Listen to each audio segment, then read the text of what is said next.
विजय तिलक।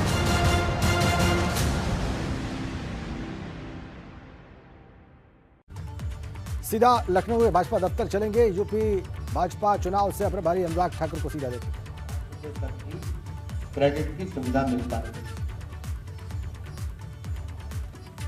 रानी लक्ष्मीबाई योजना के अंतर्गत मेधावी छात्राओं को स्कूटी देने की बात हमने कल घोषणा की है। ये हमारी उन बेटियों को, उन बहनों के लिए है जो शिक्षा के क्षेत्र में अच्छा भी कर रहे हैं, उत्तर प्रदेश और देश का भविष्य उज्जवल करेंगी। बेटियों के लिए मुफ्त स्कूटी की सुविधा ये अपने आप में उनके और सशक्तिकरण की ओर ले जाएगी। सभी आंगनवाड़ी की कार्यकर्ताओं को और स्वास्थ्य सखियों को आयुष्मान भारत के अंतर्गत हम स्वास्थ्य बीमा मिशन मोड पर प्रदान करेंगे ताकि वो भी इस योजना का लाभ उठा सकें। खेलों में भारत की बेटियों ने शानदार काम किया। उत्तर प्रदेश में भी महिला एथलीट्स ने प्रदेश का नाम देश और दुनिया में रोशन किया है।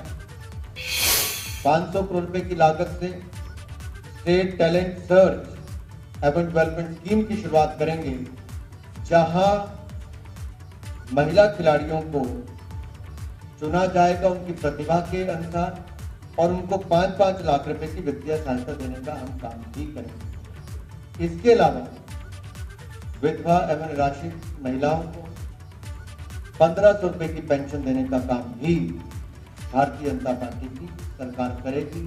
आपको याद होगा ये वृद्ध विधवा दिव्यांग पेंशन पूर्व की सरकार में मात्र 300 रुपया मिलती थी।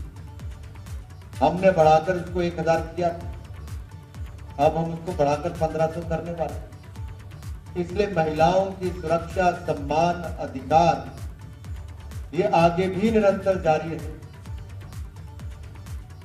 इसके लिए हमें संकल्प पत्र में सशक्त नारी के अंतर्गत इसको लेकर आए हैं और हम उत्तर प्रदेश की अपनी बहनों को, मातृशक्ति को विश्वास दिलाते हैं। योगी सरकार आपकी सुरक्षा के लिए काम भी करती रहेगी, समृद्ध, संपन्न और स्वावलंबन के लिए भी आगे हमारी सरकार समर्पित रहेगी।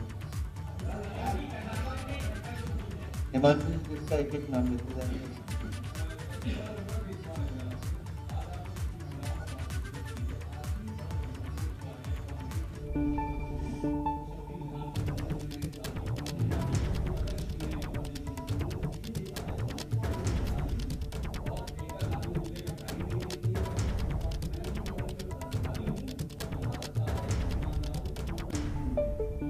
तो उत्तर प्रदेश चुनाव से प्रभारी अनुराग ठाकुर इस वक्त भाजपा के संकल्प पत्र के बारे में, कांग्रेस पार्टी के नेता बड़े वादों के बारे में बता रहे हैं।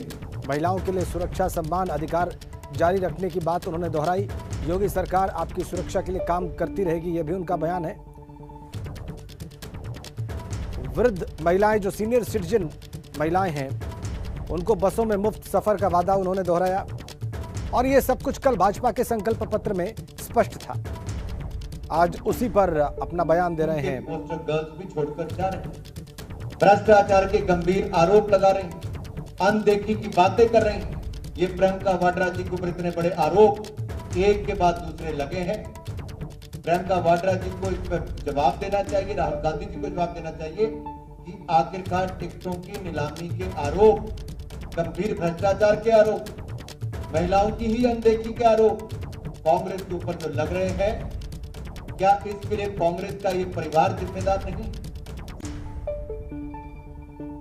कांग्रेस की नीतियां जो भ्रष्टाचार से जुड़ी हैं, क्या वो जिम्मेदार नहीं?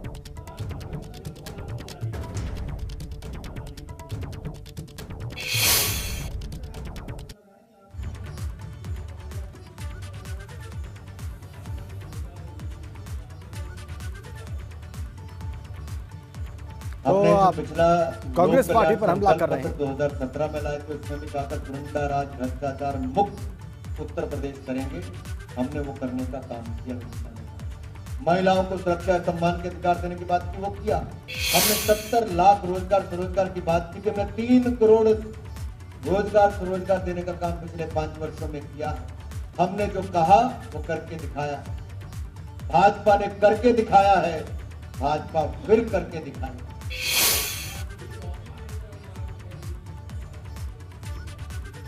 रहे हैं, संकल्प पत्र की घोषणाओं के बारे में फिर से बता रहे हैं। मैं आपको इस पर ले जाऊंगा कि वो लोग सोचते बहुत, करने का अवसर नहीं मिलता। पश्चिम बंगाल के थे कांग्रेस का खाता नहीं खुलता, बहुत सारे राज्यों में कांग्रेस के जहां उनका खाता ही नहीं खुल पाता।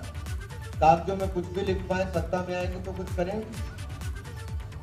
भारतीय जनता पार्टी सत्ता में आई थी तब हमने जाकर यहाँ पर वायदों को सच करने का काम किया, संकल्प को सिद्ध करने का काम किया। ये केवल मात्र घोषणाएं करती हैं। जो अपनी पोस्टर गर्ल को नहीं बचा पाई, वो अपने घोषणा पत्र में जो वायदे होंगे उनको क्या पूरा कर पाए।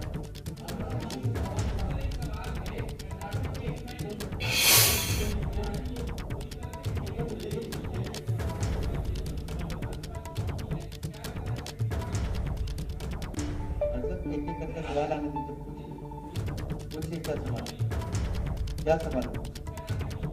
अनुराग ठाकुर इस वक्त केंद्रीय मंत्री भी हैं और उत्तर प्रदेश चुनाव के सह प्रभारी भी हैं। पत्रकारों के प्रश्नों के उत्तर दे रहे हैं। कांग्रेस पार्टी पर उन्होंने ताबड़तोड़ हमले किए। चलिए आगे बढ़ते हैं, रामपुर की बात करते हैं। वहां पर रैलियों पर बारिश का ग्रहण लग गया है। अखिलेश यादव की रैली स्थगित हो गई है। सीएम योगी की रैली पर भी बारिश का साया मंडरा रहा है और जनसभा स्थल पर बारिश के बाद पानी भरा हुआ है। तो दोनों ही जो दिग्गज नेता हैं, दोनों ही जो शीर्ष नेता हैं, दोनों के चुनावी कार्यक्रमों पर बारिश और मौसम का साया मंडरा रहा है। चाहे वो अखिलेश यादव की विजय रथ यात्रा हो या मुख्यमंत्री योगी की दो रैलियां हो, दोनों ही के सभा स्थलों पर पानी भरने की खबर है। ये देखिए आप, बारिश का ग्रहण, अखिलेश यादव की रैली स्थगित करने की खबर है और संभावना प्रचंड है इसी बात की मुख्यमंत्री योगी के बारे में। रामपुर में ये दोनों दिग्गज आज रहने वाले थे, लेकिन वहां पर आ गई बारिश। चलिए अब आपको सीधा रामपुर लिए चलते हैं।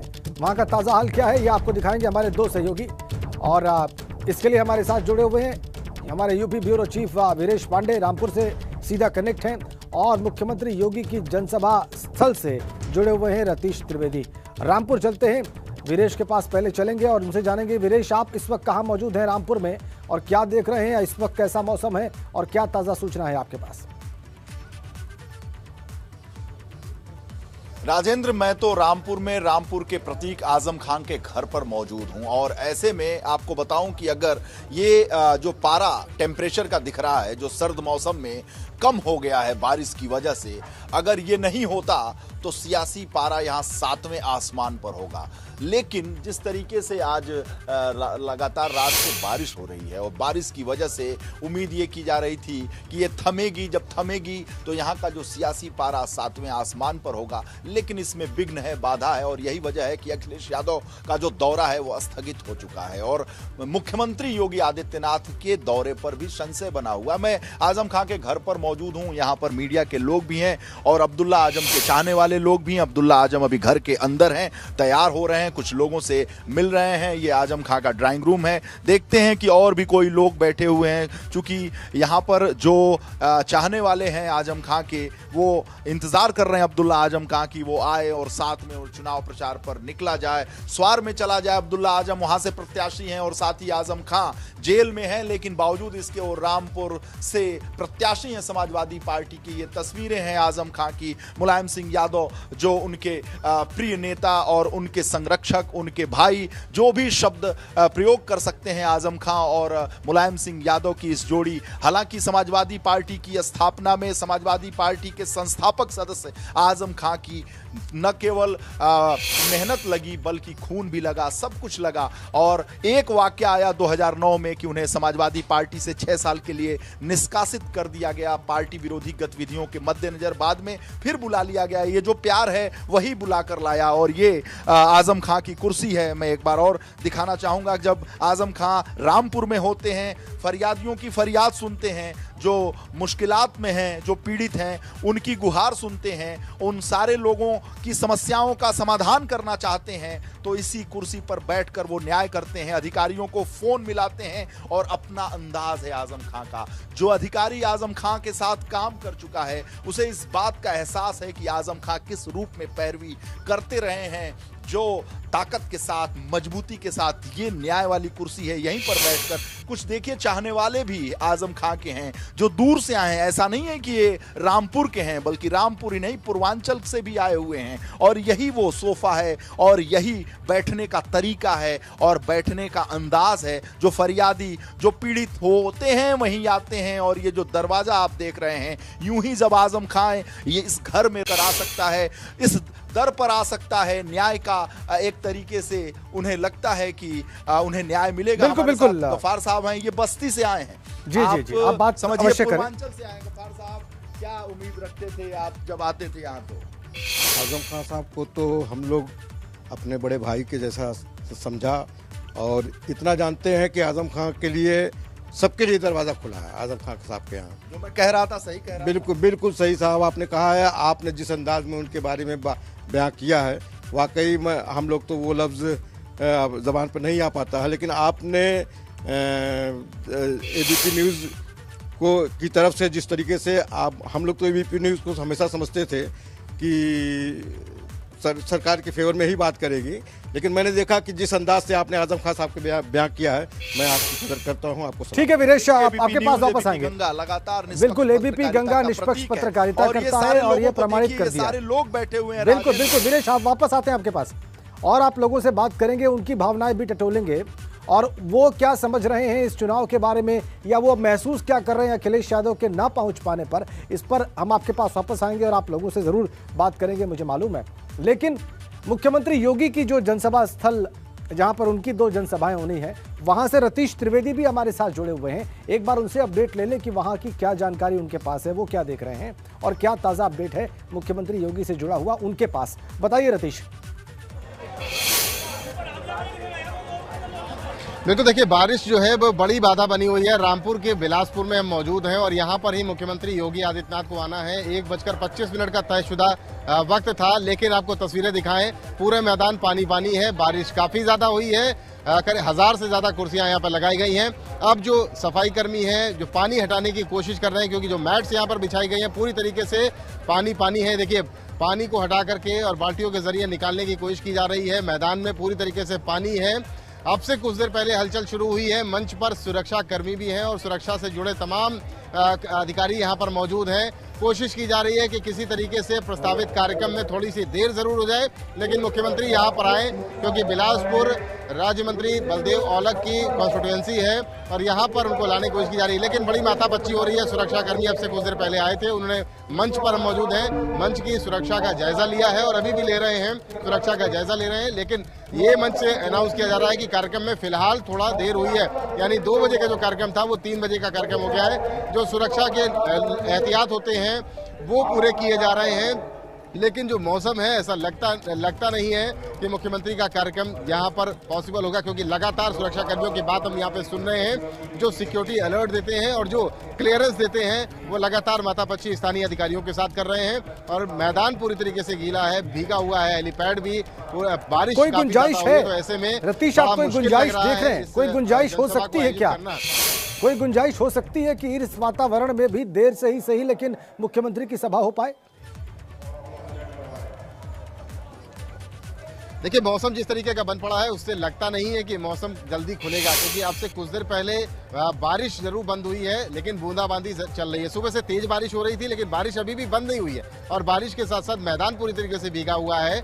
सुरक्षा के जो एहतियात होते हैं, जो सुरक्षा के कर्मी हैं, जो स्थानीय अधिकारी हैं, लगातार उनके साथ बातचीत कर रहे हैं, लेकिन ऐसा लग नहीं पा रहा है कि यहाँ पर जो जनसभा है उसका आयोजन हो पाएगा। लेट जरूर कहा गया है कि थोड़ी देर जरूर होगी, 2 जनसभाओं को संबोधित किया जाना है, लेकिन ऐसा लगता नहीं। पहले बिलासपुर में जहाँ पर हम मौजूद हैं वहीं पर आना है उनको, लेकिन बारिश अभी भी हो रही है और पूरा मैदान पानी से भरा हुआ है। आप जो तस्वीरें दिखा रहे हैं उससे यही अनुभूति मिल रही है रतीश।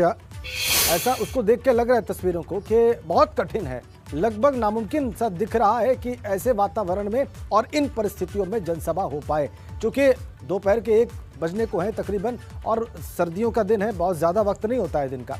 बहरहाल आप दोनों हमारे साथ बने रहिए। एक बड़ी पॉलिटिकल अपडेट सबसे पहले आपको देते हैं ब्रेक के बाद। कांग्रेस की एक और पोस्टर गर्ल ने पार्टी छोड़ दी। वंदना सिंह नाम है इनका आरोप है कि अपने पदाधिकारियों से भी मुलाकात नहीं करती प्रियंका गांधी।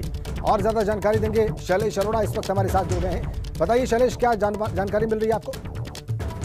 देखिए, एक तरफ निश्चित रूप से कांग्रेस की राष्ट्रीय महासचिव प्रियंका गांधी आज अपना उन्नति विधान यानी पार्टी के लिए घोषणा पत्र जारी करने जा रही है, तो दूसरी तरफ उनका जो शक्ति विधान यानी महिलाओं का घोषणा पत्र था, उसकी एक और पोस्टर गर्ल वंदना सिंह ने आज अपना इस्तीफा दे दिया है। कल ही बल्कि कहे तो इस्तीफा दे दिया था, लेकिन आज तो कंफर्म कर दिया उन्होंने। और जो वंदना सिंह से देखिए हमने बात की तो उन्होंने ये बताया कि वो 2 विधानसभा सीट से टिकट मांग रही थी। 5 साल से पार्टी की सक्रिय कार्यकर्ता है, पदाधिकारी है। महिला कांग्रेस की अगर बात करें तो उसमें उपाध्यक्ष नहीं है वो, लेकिन उनका कहना है कि बाकी जो लोग नए आ रहे हैं उनको तो टिकट दे दिए गए, लेकिन जो पहले से कार्यरत है उनको टिकट नहीं दिया जा रहा है, उसकी अनदेखी की जा रही है। एक आरोप ये लगाया कि वो प्रियंका गांधी से मिलना चाहती थी, लेकिन उनसे मुलाकात नहीं हो पा रही थी।